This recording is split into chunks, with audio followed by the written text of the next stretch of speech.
You're wasting money, and you don't have to. You know that little heart-sink moment when you walk back to your car in the parking lot and boom, there it is, a fresh dent. Now, if you've ever taken a dent like this to a body shop, you know exactly what happens next. They look at it, they nod slowly, they walk away, and they come back with a quote that sounds like they're rebuilding the entire side of your vehicle. A simple door ding becomes a $300, $500, or even a $700 mistake. Stop letting them do that to you. Because today, I'm going to show you 3 specific, real-world, DIY ways to fix almost any common dent yourself, save all that cash, and frankly, do a better job than some of those entry-level guys at the shop. The secret is knowing which tool works for which type of dent. And trust me, it's not the simple suction cup you see everywhere online. What's up, everyone? You're here because you've got a dent, or maybe you're just planning ahead for when it inevitably happens. That's what this video is all about. We're getting deep into the world of paintless dent repair, or PDR, but with tools you can actually buy and use in your own garage right now. We're going to break down the simple science behind dent pulling, cover the tools you need, and the ones you absolutely don't. And then we'll tackle a few different kinds of dents, from the easy, shallow ones to the really tricky, deep creases that everyone else tells you can't be fixed at home. Get ready to save some serious money. The biggest challenge with DIY dent repair isn't actually the technique. It's the sheer number of bad methods and useless products out there that promise the world and deliver absolutely nothing but frustration. Everyone's seen the commercial for the big yellow suction cup that supposedly pops out everything.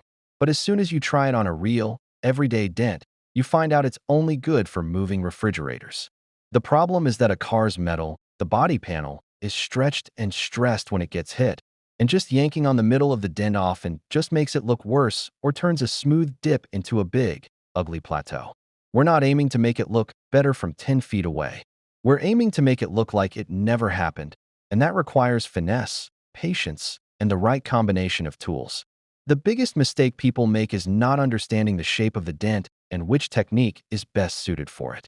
You can't use a hammer to fix a watch, and you can't use a glue puller on an aluminum hood without taking certain precautions. We need to match the method to the damage.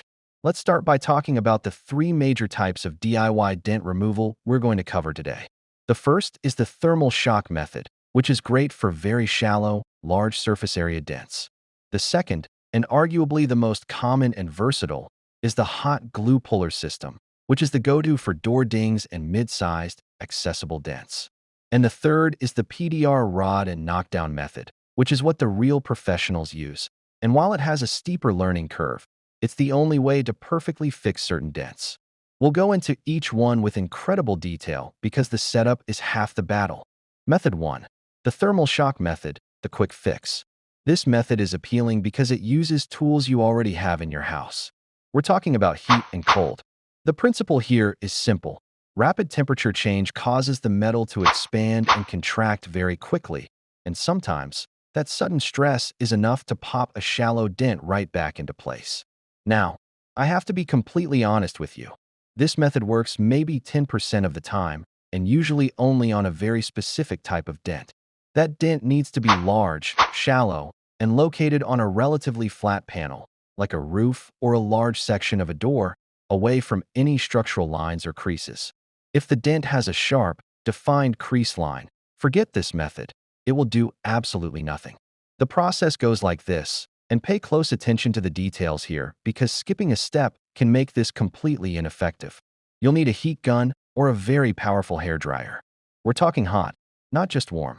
You'll also need a can of compressed air that you can turn upside down or a bag of dry ice, though dry ice is harder to find and much more intense. So let's stick with the heat gun and compressed air, which is safer for a beginner. First, you need to clean the entire area thoroughly. Perfectly clean. Any dust, wax, or dirt is going to get cooked into the clear coat by the heat gun, and you'll have a hazy mess that's worse than the dent. Use a good quality car wash soap, or even better, an isopropyl alcohol wipe down. This is a critical first step. The surface needs to be absolutely free of any contaminants because we are going to be applying significant heat to the paint, and anything sitting on top of the clear coat will be baked into it, creating a much bigger cosmetic problem than the original dent. Take your time, wash it, rinse it, and then give it a final, detailed wipe with the alcohol. Once it's clean and bone dry, you take your heat source, let's say the heat gun, and you start warming the area of the dent and the metal directly surrounding it. This is where most people mess up. They hold the heat gun in one spot, and they get the paint too hot, leading to bubbling or, worse, cracking the clear coat. You must keep the heat gun moving constantly, in slow, overlapping circles, about 6 to 8 inches away from the panel. Never stop moving. You're trying to get the metal warm, maybe around 160 to 180 degrees Fahrenheit, which is hot to the touch, but not so hot that you immediately recoil or burn your hand if you touch it briefly. If you smell burning paint or the car wax, you've gone way too far and you need to stop immediately. The goal is to make the metal panel slightly soft and expanded. This process alone should take about 1 to 2 minutes, slowly building up the heat across the entire affected area, concentrating on a zone slightly larger than the dent itself. This expansion is necessary for the metal's memory to kick in later. Now for the critical part, the shock. Immediately after you finish heating, you grab that can of compressed air. Now, you've seen how when you spray compressed air, the can gets instantly cold. That's what we're using. You turn the can completely upside down, and you start spraying the liquid propellant directly onto the center of the heated dent. You will see a white frost instantly form on the paint. This rapid cooling, taking the temperature from 170 degrees down to near freezing in seconds, creates an incredibly fast contraction in the metal. It's like a sudden, violent jolt. The heated metal around the dent is still expanded, while the center of the dent is contracting violently. This difference in stress is what pops the dent out. Sometimes, you will hear a distinct pop sound, and the dent will snap back to its original shape. If it works, fantastic. If it doesn't, trying it a second time rarely works better, and repeating it multiple times just increases the risk of damaging your clear coat or making the paint hazy. This method is a great first attempt because it's non-contact and uses simple tools, but it's not the reliable professional solution. Method 2. The hot glue puller system, the door ding destroyer. This is the system that revolutionized DIY dent removal, and it's the one I use probably 80% of the time for everyday dings. The hot glue puller kit is relatively inexpensive. You can find a complete kit for under $70, and it's incredibly effective because it allows you to pull the dent out without touching the backside of the panel, which is often completely inaccessible because of bracing, window mechanisms, or other interior components. It is a brilliant, non-invasive system that relies on pure adhesion and mechanical leverage. The kit consists of a few main things, and you need to know what they all are: a professional-grade hot glue gun and specific dent-pulling glue sticks, which are a dark color, usually amber, yellow, or black, and are chemically much stronger than your craft store variety. A selection of plastic tabs of different shapes and sizes, round, oval, and sometimes rectangular, and a bridge-style puller tool or a slide hammer. We're going to focus on the bridge puller because it gives you much more control and finesse, allowing you to gradually apply pressure rather than delivering a sudden, hard yank, which is what the slide hammer does. The bridge puller is safer for the beginner. Preparation and tab selection. The single most important factor in using a glue puller successfully is selecting the correct size and shape of the pulling tab. This detail is crucial and often overlooked by beginners, which is why their attempts fail and they end up with those ugly high spots. If you use a pulling tab that is too small for a large dent, it will only pull out the tiny section of metal it is touching, which often results in a sharp, tiny, raised peak in the center of the dent, what we call a high spot. This high spot is actually harder to fix than the original dent because now the metal is stretched out instead of in. Conversely, if the tab is too large for a small dent, it won't grip the tight curve of the dent effectively, and it will just pop right off because the leverage is all wrong. As a general rule, always try to use a tab that is slightly smaller than the dent circumference, but as large as possible to maximize the pulling surface. For a classic, round door ding, a round tab is perfect. For a long, shallow crease, an oval or rectangular tab is the best bet, as it follows the shape of the crease. Once you've selected the tab, you need to clean the area again, just like with the thermal shock method. Use alcohol to remove all wax and residue. The glue will not stick to a dirty or waxed surface, and if it doesn't stick perfectly, it won't pull the metal out. It's that simple. You need a perfect bond between the tab and the paint. The gluing process. Now, you fire up the special hot glue gun. The glue needs to be hot. It needs to be dripping and runny, which means your glue gun needs to be a higher wattage than the cheap ones you might have at home. You apply a generous, dome-shaped blob of glue directly onto the face of the pulling tab. You want it to be thick enough so that when you press the tab onto the center of the dent, the glue squishes out just slightly around the edges, forming a complete seal. This dome shape is important. You are not just making a flat disc. You are creating a substantial anchor point for the pulling force. Immediately, and I mean within 3 seconds of applying the glue, you firmly and directly place the tab onto the deepest part of the dent. Press it straight down for just a moment to ensure contact, and then you must wait. This is the second major mistake people make. They don't let the glue cool and cure completely. You need to wait at least 5 to 8 minutes, depending on the temperature of your garage. If you pull too early, the glue will just stretch and peel away without moving the metal. The pulling technique. Once the glue is cured, you attach your bridge puller. This tool has 2 feet that rest outside the dent, on the solid, undamaged paint, and a center screw mechanism that threads onto the tab. You tighten the center screw slowly. I mean slowly. You are not trying to yank the dent out in one go. You are using steady, increasing tension. As you turn the screw, you will see the metal begin to move. You want to turn the screw until you hear a small click or snap, or you see the tab start to peel. That's your stopping point for that pull. Often, you won't get the whole dent out on the first pull. What you'll get is an improvement, and the dent will become wider and shallower. This is good. This is exactly what you want. You are relieving the stress in the metal. Now, you have to peel the tab off. You can use isopropyl alcohol and a small plastic scraper to dissolve the glue and peel the tab away safely without damaging the paint. The alcohol is what breaks the bond without harming your clear coat. Then, you repeat the process. You put a slightly larger tab on the new, wider, shallower dent and pull again. You might have to do this 3 or 4 times, gradually working the edges of the dent and then the middle until the panel is flat. This patient, repeated pulling is the key to achieving that perfect, mirror-smooth finish. You are shaping the metal, not just yanking on it. Method 3. The PDR rod and knockdown method, the Pro Touch. This is the hardest method to master, but it is the only way to get a dent absolutely 100% invisible because you are massaging the metal from the backside, which gives you the ultimate control. This method is used when you can access the back of the dent, on the inside of a door panel, behind a wheel well liner, or underneath a hood. It involves using specialized tools, PDR rods, long, curved metal tools with various tips, and a knockdown tool with a plastic or rubber tip, often called a tap-down or blending hammer. Accessing the dent. First, you have to get behind the dent. This means taking things apart. You might need to gently pry off an interior door panel, which requires careful use of plastic trim removal tools so you don't break the plastic clips that hold the panel on. You might need to remove a headlight or taillight assembly. This is often the most time-consuming part of the whole process, but it's non-negotiable.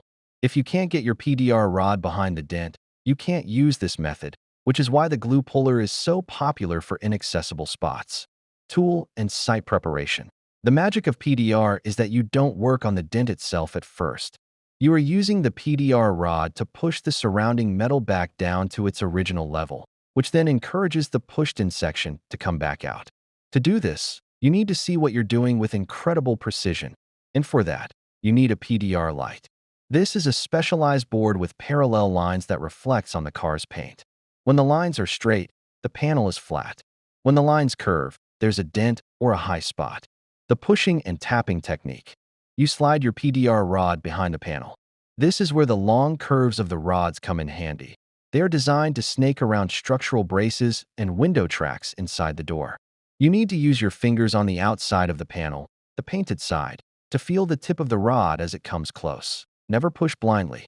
You need to feel the tip of the tool with your non-dominant hand through the paint so you know exactly where you are applying pressure. The technique is all about tiny, controlled pushes.